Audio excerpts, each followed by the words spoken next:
Hey, it's Dave. Hey, I thought we would do a quick video, or maybe not going to be quick, we'll see, about chords. And it's important to understand chords as a bass player because this is how you're going to learn how to choose the right notes to play. It's also how we'll see what the right scale to play is a lot of times, because we can see the scale in the chords. To start with, I guess we need to explain that when we talk about chords, they're usually expressed numerically. You know, a major chord is a 1-3-5. Well, what does that mean? Well, what you do is you take the major scale. In our instance here, we're going to use the C major scale, and instead of assigning notes, you know, C, D, E, F, G, A, B, C. Instead of doing that, we're going to assign numbers. 1, 2, 3, 4, 5, 6, 7, 8, 9, 10, 11, 12, and on and up the neck. We assign these numbers, and then we can use these numeric formulas to apply to these scales. So, as we're talking about chords, realize that when we're talking about the numeric formulas that are given for chords, they are always in relation to the major scale, right? So that it's always expressed. So a C minor chord is a 1-flat-3-5, right? So it's referencing that in the major scale, the E needs to be flatted in order to get the minor scale. So the E is the third note. If we were to play a minor scale, 2, 3, the E flat would be the third note. So that's kind of the idea. We assign these numbers, and through these numbers that relate back to the major, we can figure out what the chords are. There are two different types of chords that you typically encounter.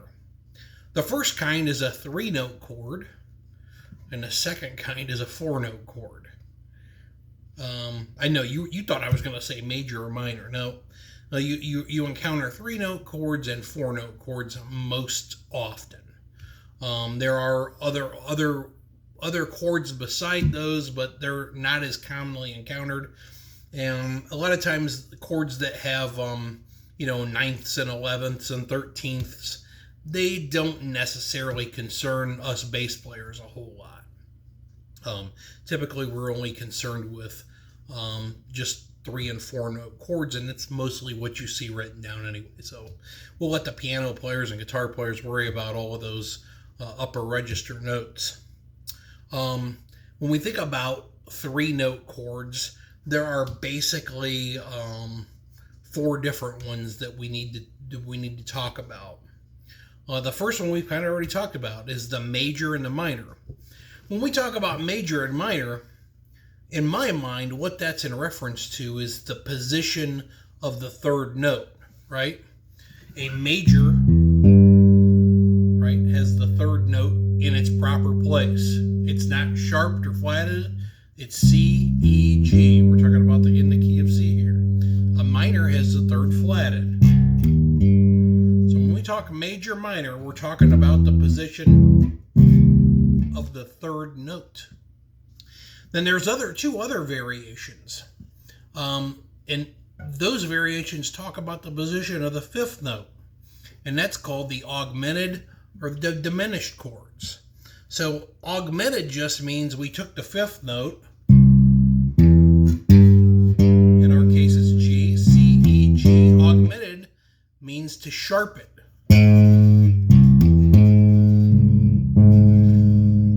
So there's our augmented chord. Diminished means to take that 5th note and flat it.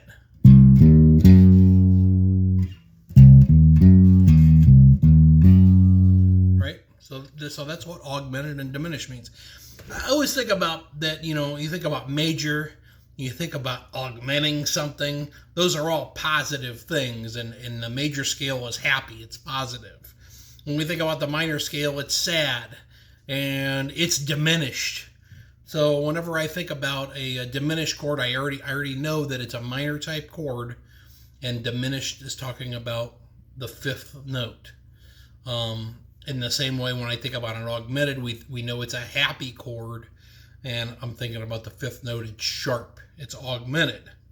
And those are basically all of the three note chords that you probably ever have to deal with: major, minor, augmented, diminished. Augmented and diminished talk about the fifth. Major and minor talk about the third, right?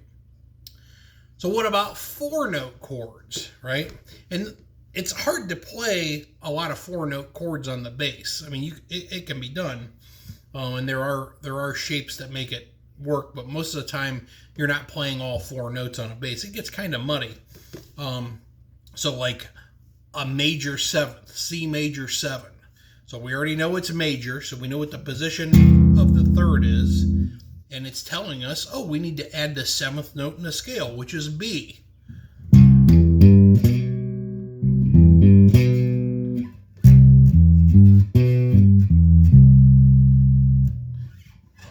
Let me see here. Right? C major 7th. If we wanted to play C minor 7th, well, the minor tells us, oh, the position of the third note is going to be flatted. And in this case, the seventh note's also going to be flatted. So we've got this.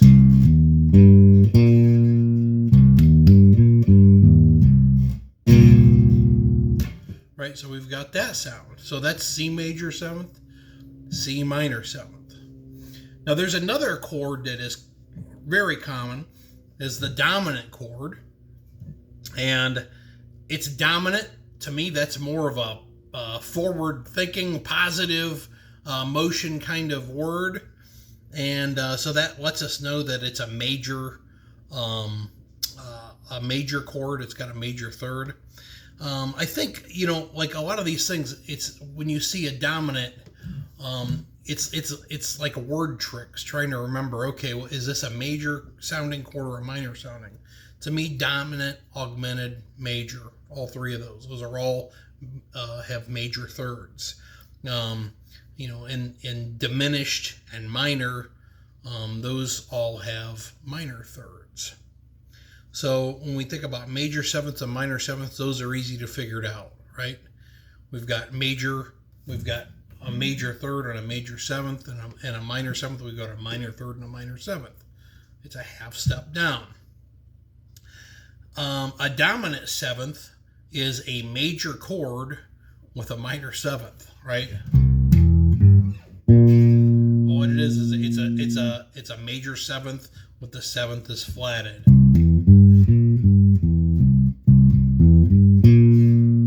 Right? Pretty popular chord. Think about the intro to Pretty Woman, which I just played. Right? It's a dominant 7th chord. These are all over jazz and blues. You see them all the time. The other two four-note chords that you will run into on occasion are the half diminished and the diminished chords. And a half diminished, so that tells us, as we talked before, that tells us about the position of the fifth note, right? And a half diminished means that the 7th is just a minor, like a minor 7th.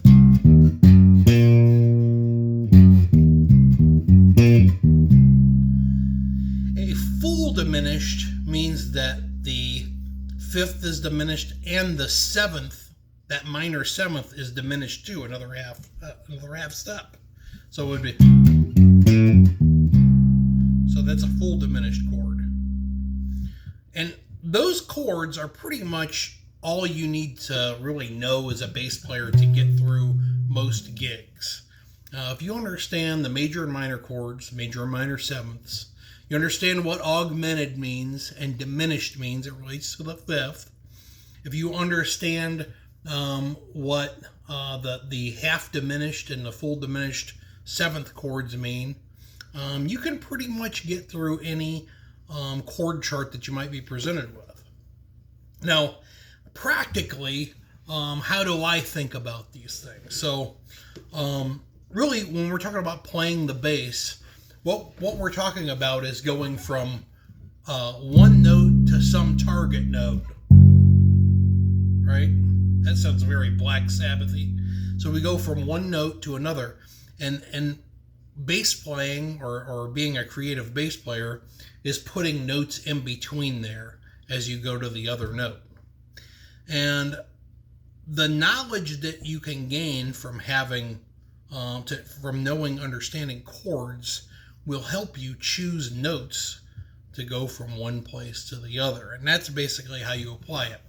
The way to practice this is by practicing arpeggios, right? So arpeggios are basically taking the notes of that chord and playing them singly. So a good thing to do is just, pick. You could take C major, C major 7, C dominant 7th, C augmented 7th.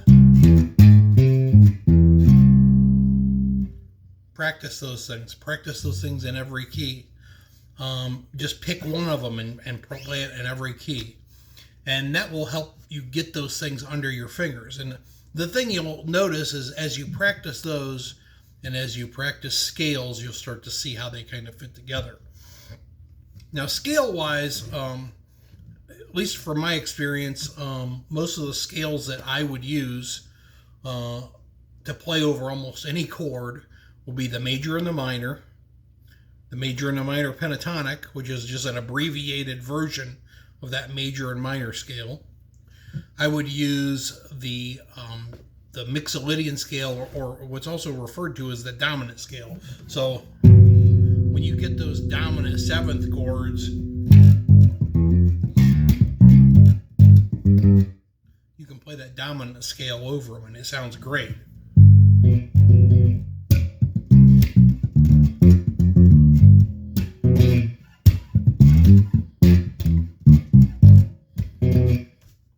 So the dominant scale goes over the dominant chord, right? And as you practice those arpeggios, you can kind of see the chord in that scale.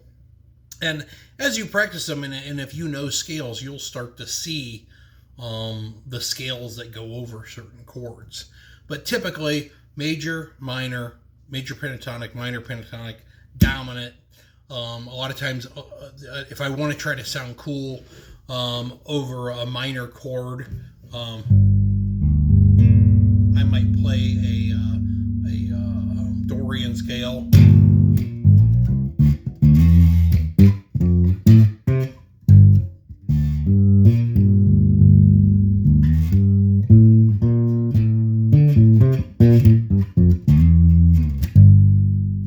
And what you'll notice is so the Dorian scale over most minor chords, it doesn't get in the way. There's nothing in that scale that conflicts with most minor chords, because the different note in a Dorian is the 6th note, which is not in most chords. Most chords are root 5/7s. So, anyways, those are the scales that I typically would use and would encourage you to practice. So you should know all those scales and know those major chords. And the next time when you're presented with a chord chart and you want to play more than just roots and 5s, you'll have more tools in your toolbox to come up with something interesting. I hope that helps. Thanks.